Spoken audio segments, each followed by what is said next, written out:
kay former President Duterte habang nililitis yung kaso. Nakumbinsi ni Attorney Kaufman yung pre-trial chamber na hindi sapat, and therefore, at na-confirm din when I talked to a few ICC lawyers who were there, na cases that are brought before the ICC is also political.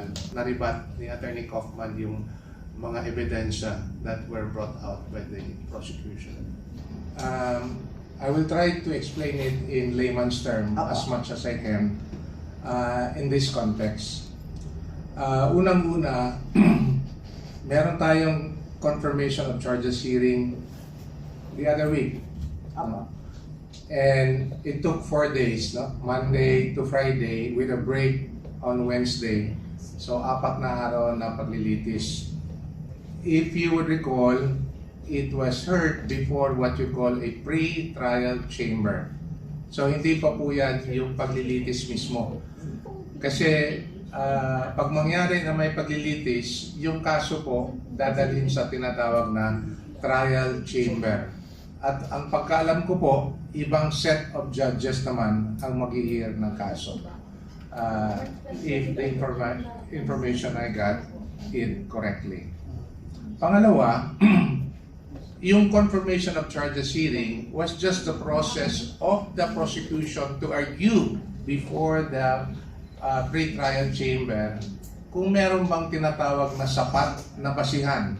Ang standard sa batas under the Rome Statute ay tinatawag na substantial evidence. Kung meron bang reasonable ground to say na may tamang ebidensya na itulak yung kaso papunta sa paglilitis or trial. And if that happens, the charges would be confirmed. And if the charges would be confirmed, tuloy yung kaso. Ano pong mga consequences niyan?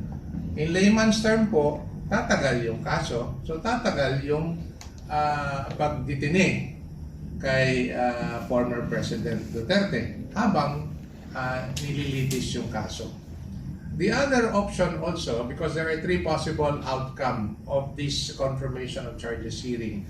So the first one is confirmation, and if the charges are confirmed, the case will proceed to trial. The second one is ma-deny yung charges. Ibig sabihin, hindi sapat yung ebidensya na inaipresenta ng prosecution during the 4-day hearing, during the confirmation of charges hearing. At hindi sapat, nakumbinsi ni Attorney Kaufman yung pre-trial chamber na hindi sapat, and therefore, the charges would be dismissed. Ano pong consequence niyan? The charges would be denied. Ano pong consequence niyan? Eventually, the charges would be, or the case would be dismissed. And if there is no more case against the former president would now be ordered release from detention and hopefully be brought home to the Philippines.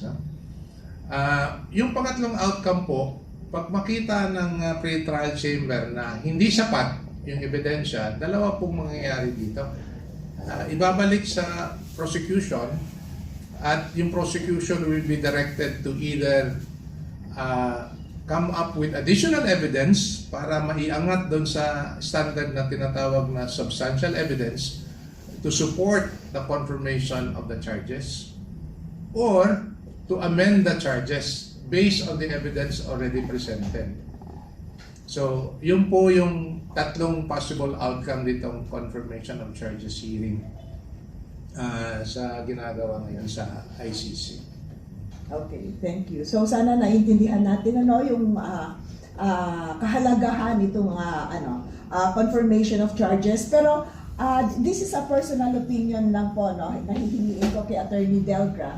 Against the backdrop of Philippine setting, yung sufficient, yung bigat ng ebidensya ng prosecution bago niya isampa ang kaso sa hukuman natin is a reasonable certainty of conviction under Philippine setting as against substantial evidence, pagdating sa ICC settings. And how do you find this evidentiary weight po insofar as being a trial lawyer is concerned? Opo. Under our Philippine setting, nagpalabas kasi yung dating Secretary of Justice, no, na hindi na po probable cause ang basihan in order to bring the case to trial.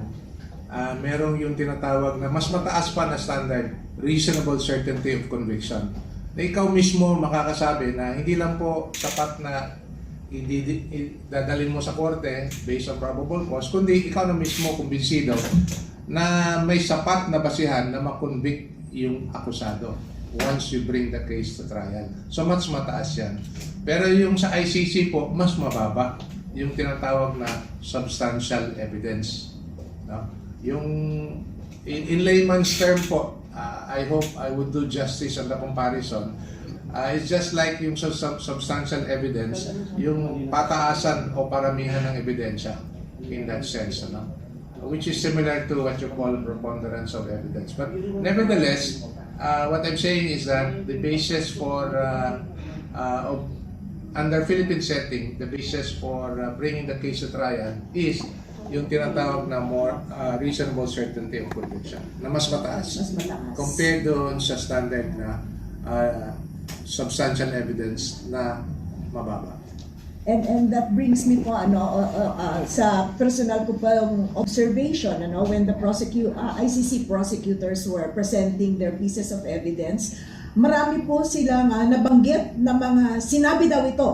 Ito ay video clip, sinabi ni Presidente Duterte, ganito, ganyan, ganyan, But apparently, mukhang wala naman akong nakitang direct link. Yung talagang, alam niyo yun, written, documentary, na pinag-utos niya kung ano man yung charge nila sa atin. So, to me, yung pagsasambit lang po, mere saying, without actual causal link, sa kanila po, ebidensya na yon. Tama po ba yung intindi ko, Attorney Delgra? Ganun po yung argumento ng prosecution. But I'd like to say this, and on behalf of the 6 Filipino lawyers who were there, after the 4-day hearing po, we were unanimous in our assessment na kung ang merito lang po, if we're looking at the merits of the case, the arguments that were presented by both sides for that matter, the prosecution principally supported or supplemented by the representative for the victims, and on the other side, the defense, ang unanimous assessment po namin, na 6 na abogado, is that may mataas na chance that the charges would be denied kung yun lang po ang pagbabasihan. However, there are other considerations to consider, among which is quite obvious, as alam nyo na, at na-confirm din when I talked to a few ICC lawyers who were there, na cases that are brought before the ICC is also political. So yung political consideration po will play into how the case will be decided. And I hope, and we all hope, that the pre-trial chamber will decide it on the merit. Kasi yung mga, if you notice, if you're following the live streaming, and by the way, it was not really live because it has a 30-minute delay. And if you notice also, there were occasions na pinuputol. And that was confirmed by the defense team, na pinuputol yung mga sinasabi. Ibig sabihin, there is a 30-minute gap for the ICC to determine whether it should be broadcast or not. So, meron po yung mga napuputol. Mainly, as I was told, to address yung tinatawag nilang confidentiality rule. But we were there. We were observing the evidence that were presented by the prosecution and the rebuttal evidence and argument presented by the defense. And we were confident na isa-isa naribat ni Attorney Kaufman yung mga ebidensya that were brought out by the prosecution. Yun po ang masasabi ko doon. In